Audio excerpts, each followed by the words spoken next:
It's one of the most talked about stories of our time, a story filled with power, secrecy, and a long, painful search for justice. Today, we are digging into the Jeffrey Epstein files, and our one and only goal here is to cut through all the noise. We're going to use the actual court documents and verified reporting to separate what we know from all the speculation out there. Okay, so let's just dive right in. At the absolute center of this story is this incredibly complex web of influence, a network that for years managed to hide some truly horrific crimes in plain sight. In this explainer, we're going to unpack exactly how that system worked and what the release of these documents really tells us. We've broken this down into 5 parts to make it as clear as possible. First, we'll look at the man himself, this man of mystery. Then we'll cover the crimes and that infamous secret deal. After that, we'll see how justice was delayed but not totally denied. Then, the main event, decoding the Epstein files. And finally, we'll explore why, after all this time, so many questions are still left unanswered. All right, so part 1. Who was Jeffrey Epstein? I mean, this is a guy who basically appeared out of thin air, built up this massive fortune, and surrounded himself with some of the most powerful people on the planet. And the big question has always been, how? How did he do it? Well, his rise was frankly meteoric. He started out as a math teacher in the 70s, but quickly found his way to Wall Street. And that's where he hit his stride, eventually becoming the money manager for billionaires like Leslie Wexner, the founder of Victoria's Secret. You see, that kind of access didn't just bring him wealth, it made him a connector, a kind of gatekeeper to the world of the ultra-rich. And with that money, it came an absolutely incredible social network.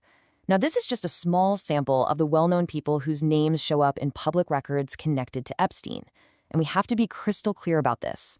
Just because someone's name is on a document does not mean they did anything wrong. But it does give you a sense of the orbit of power he was operating in. His wealth was just staggering. We're talking about one of the biggest private homes in Manhattan, a massive ranch out in New Mexico. But the real centerpiece of his empire, the place that would become truly infamous, was his private Caribbean island, Little St. James. So that brings us to Section 2, because behind that shiny facade of luxury and power, there was a deeply disturbing system of abuse. And the story of how it was first uncovered, and then how it was covered up, is absolutely key to understanding this entire scandal. You know, this whole thing really starts with the incredible bravery of his victims. Back in 2005, a woman named Courtney Wild filed the very first police report. That one act of courage kicked off an FBI investigation, which soon found dozens of other potential victims. It looked like justice was finally on its way. But then, in 2008, the whole case took a jaw-dropping turn with a secret deal. Right, this non-prosecution agreement, or NPA, this deal was just unbelievable. It was negotiated in secret, completely hidden from the victims. It gave Epstein and any of his potential co-conspirators a get-out-of-jail-free card on all federal charges. In return, all he got was a slap-on-the-wrist state sentence that sparked absolute outrage when it finally came to light. And what was that slap on the wrist? Just 13 months. He served only 13 months of an 18-month sentence in a county jail.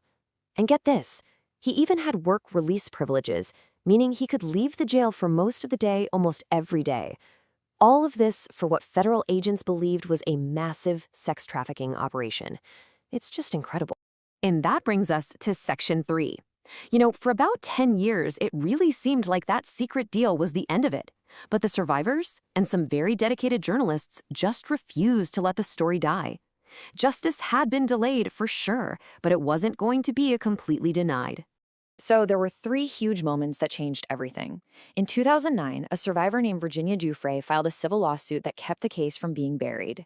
Then, a decade later, journalist Julie K. Brown published her bombshell investigation, Perversion of Justice, which exposed that secret 2008 deal to the entire world. The public reaction was explosive, and it directly led to Epstein being arrested again, this time on serious federal charges in 2019.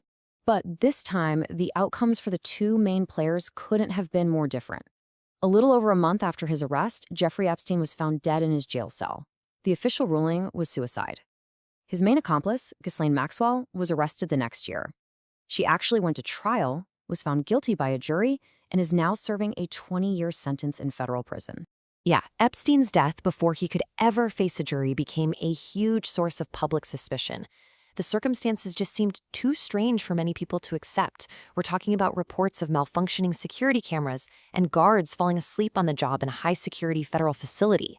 All those failures led to this widespread belief that he was silenced, and it all got summed up in that viral phrase, Epstein did not kill himself. Okay, and that brings us right to the heart of what we're talking about today. Section 4, decoding the Epstein files.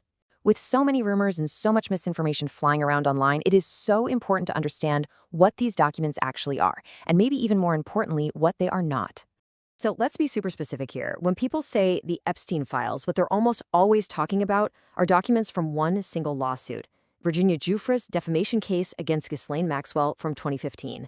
We're talking depositions, legal motions, witness statements, stuff like that.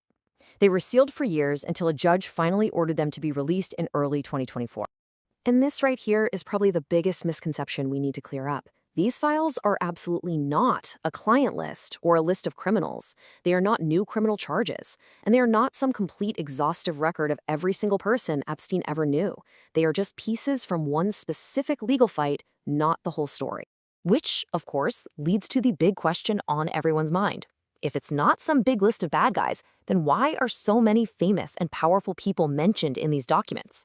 Well, there are a ton of totally neutral reasons why a name might pop up in a court filing. I mean, think about it. Someone could have just been mentioned in passing during testimony. Their name might be on a flight log for a trip that had nothing to do with anything illegal. They could have been listed as a potential witness, or maybe they just knew Epstein socially.